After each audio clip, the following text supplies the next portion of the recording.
देश और दुनिया की तमाम छोटी और बड़ी खबरों के लिए हमारे चैनल को सब्सक्राइब करना न भूलें और बेल का बटन जरूर दबाएं।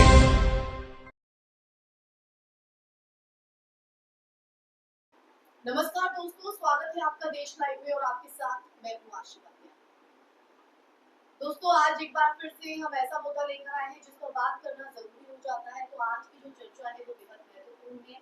इस चर्चा को आप ध्यान से सुनिएगा और ध्यान से सुनने के बाद जवाब और अपने विचार कमेंट बॉक्स में जरूर साझा करें। तो दोस्तों, सोचिए जरा, जब एक सत्ताधारी पार्टी चुनाव के बीच अपनी आधिकारिक सोशल मीडिया पर ऐसी तस्वीर पोस्ट करती है जिसमें मुसलमानों की दाढ़ी, टोपी और बुर्का को घुसपैठिया बताकर पेश किया जाता है, तो सवाल सिर्फ चुनाव प्रचार का नहीं रह जाता है। सवाल बन जाता है कि क्या अब नफरत ही राजनीति की ऑक्सीजन बन चुकी है।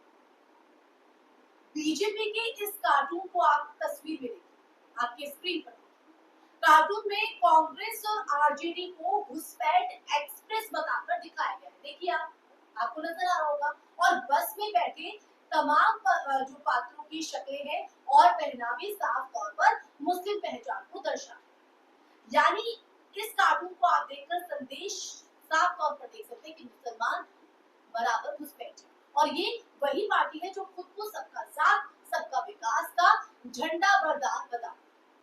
आज इसी सवाल के साथ चर्चा की शुरुआत करेंगे, लेकिन चर्चा में आगे बढ़े उससे पहले आप लोगों से अपील, इंसाफ के मार्ग को बुलंद करने के लिए और सच्ची पत्रकारिता के लिए हमारा सहयोग करें। साथ ही डिस्क्रिप्शन में दिए गए लिंक को ओपन कर ज्वाइन बटन दबाकर आप हमसे यानी देश लाइव से सीधा जुड़ सकते हैं। तो दोस्तों, आज की जो चर्चा है वो महत्वपूर्ण इसलिए है क्योंकि अब जरा चुनावी टाइमिंग की पर आप गौर कीजिए, उसकी तरफ देखिए। बिहार चुनाव से ठीक पहले यही वो समय होता है जब बीजेपी का सबसे प्रिय हथियार एक्टिव हो जाता है, अपने आप में सक्रिय हो जाता है, धर्म की राजनीति। पहले अमित शाह ने शहाबुद्दीन के बेटे को निशाना बनाया और उन्हें निशाना बनाकर बिहार में हिंदू मुस्लिम बहस को हवा दी। फिर योगी आदित्यनाथ ने बुर्के पर बयान दे डाला। गिरिराज सिंह का तो कहना ही क्या है, गिरिराज सिंह ने मुसलमानों को नमक हराम कहकर अपनी पुरानी नफरती भाषा दोहरा।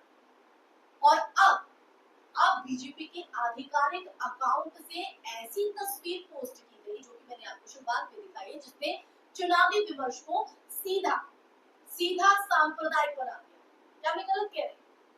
ये सवाल बेहद अहम हो जाता है दोस्तों कि क्या चुनाव आयोग सिर्फ विपक्ष के भाषणों पर नजर रखने के लिए बैठा है? क्या उसके पास रूलिंग पार्टी की नफरती पोस्ट देखने की शक्ति नहीं है, या फिर वो देखना ही नहीं चाहते? जब विपक्ष का कोई नेता सिर्फ मोदी सरकार कह देता है तो नोटिस आ जाता है, सवाल पूछा जाता है। मगर जब सत्ताधारी पार्टी खुलेआम किसी समुदाय को निशाना बनाए तो सब खामोश क्यों हो जाते हैं, चुप्पी क्यों साध लेते हैं? क्या संविधान सिर्फ किताबों में रह गया है क्या? दरअसल बीजेपी की ये रणनीति नई नहीं है।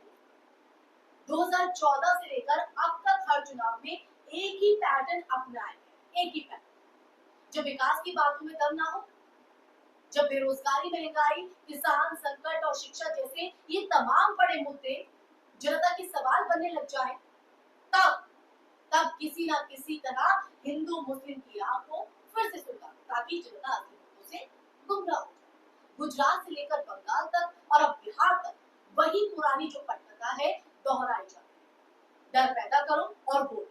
लेकिन इस बार जनता को ये तय करना है कि वो बेवकूफ बनना चाहती है, इस पुरानी कहानी के पात्र बनना चाहती है, कुछ नया। लेकिन ये समझना भी जरूरी हो जाता है कि ये नफरत सिर्फ मुसलमानों के लिए नहीं, पूरे समाज को तोड़ती है।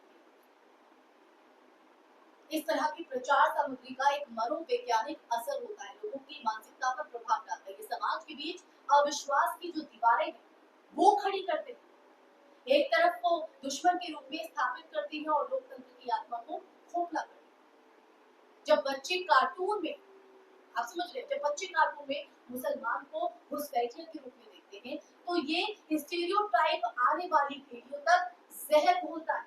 उन बच्चों के मन पर क्या प्रभाव पड़ता होगा, आप ही बताइए दोस्तों। कांग्रेस और आरजेडी पर निशाना साधना लोकतांत्रिक राजनीति का हिस्सा हो सकता है, मगर जब इसमें धर्म की धर्म की पहचान जोड़ती जाए तो ये लोकतंत्र नहीं, फांसीवादी सोच की झलक बन जाती है। ये बीजेपी का ये कार्टून दरअसल एक विजुअल प्रोपेगेंडा है जो शब्दों से नहीं प्रतीकों से नफरत फैलाने का काम करता है। इसमें जो घुसपैठिया कोट किया गया है, ये जो शब्द का इस्तेमाल सिर्फ चुनावी हमले के लिए नहीं, बल्कि अगर देखा जाए तो मुस्लिम पहचान को अपराधीकरण करने का तरीका। आप सोच रहे हैं, एक तीर से दो निशाने। बीजेपी ये संदेश देना चाहती है दरअसल कि मुसलमान चाहे भारत का नागरिक ही क्यों ना हो, वो दूसरा है, घुसपैठिया है। यही वो सोच है, यही वो मानसिकता है जो समाज को विभाजित करती है और वोट बैंक की राजनीति को जिंदा रखती है। इसी वोट बैंक की राजनीति पर बीजेपी का प्रोपेगेंडा टिका है। और ध्यान देने वाली सबसे अहम बात तो ये भी है दोस्तों कि ऐसे कार्टून सिर्फ सोशल मीडिया पर पोस्ट नहीं होते, ये नैरेटिव इंजीनियरिंग का हिस्सा है। ये पोस्ट बीजेपी की विचारधारा का आईना है जो ये बताती है, दर्शाती है कि मुसलमान उनके लिए एक राजनीतिक टूल, समझ रहे आप, जिसे कभी जनसंख्या विस्फोट, कभी लव जिहाद, कभी घुसपैठ के नाम पर, कभी बुर्के वाली राजनीति बार बार जो है बार बार इस्तेमाल किया जाता है कि लोगों के मन पे इस तरह की जो चीजें हैं वो प्रभाव डालें और जो समाज का भाईचारा है वो टूटे। तो आज की इस चर्चा में आखिरी सवाल ये है कि क्या 2025 के भारत में चुनाव जीतने के लिए अब भी मुसलमानों को बदनाम करना ही सबसे आसान रास्ता है? अगला सवाल देश टाइप का ये है कि क्या बिहार जैसे राजनीतिक रूप से जागरूक राज्य में ये नफरत का कार्ड चलेगा?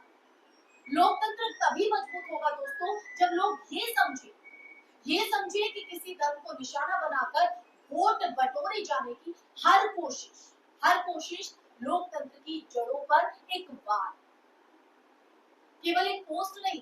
बीजेपी का ये जो कार्टून है वो केवल एक पोस्ट नहीं है, ये सोच है। उस सोच की निशानी है जो देश को हिंदू बनाम मुसलमान में बांटकर सत्ता में रहना चाहती है, उस पर काबिज रहना चाहती है। लेकिन बिहार की जनता ने हमेशा नफरत के खिलाफ सोचने की हिम्मत दिखाई है और शायद इस बार भी जवाब वही देगा। घृणा नहीं, मुद्दे चाहिए, धर्म नहीं, रोजगार चाहिए, राजनीति। तो दोस्तों आज की चर्चा में फिलहाल के बस इतना ही। ये चर्चा सुनने के बाद बिहार में जो स्थिति इस वक्त देखी जा रही है और जिस तरह से अल्पसंख्यकों को टारगेट किया जा रहा है, एक बार फिर हिंदू मुस्लिम की जो माहौल है वो बनाया जा रहा है, इसको आप किस तरह से और क्या राय बिहार की राजनीति को लेकर देना चाहते हैं, बिहार की जनता की भविष्य को देखकर लेना चाहते हैं? अपने विचार जरूर साझा कीजिएगा, जो न सिर्फ देश लाइव के लिए बल्कि पूरे देश के लिए आपके विचार, आपकी राय बेहद महत्वपूर्ण है। साथ ही इस वीडियो को ज्यादा से ज्यादा शेयर भी कीजिएगा, हमारे चैनल देश लाइव को सब्सक्राइब कीजिएगा। फिर हाजिर होंगे एक ऐसी टॉपिक के साथ, तब तक के लिए अपना ख्याल रखिए। जय हिंद, जय भारत।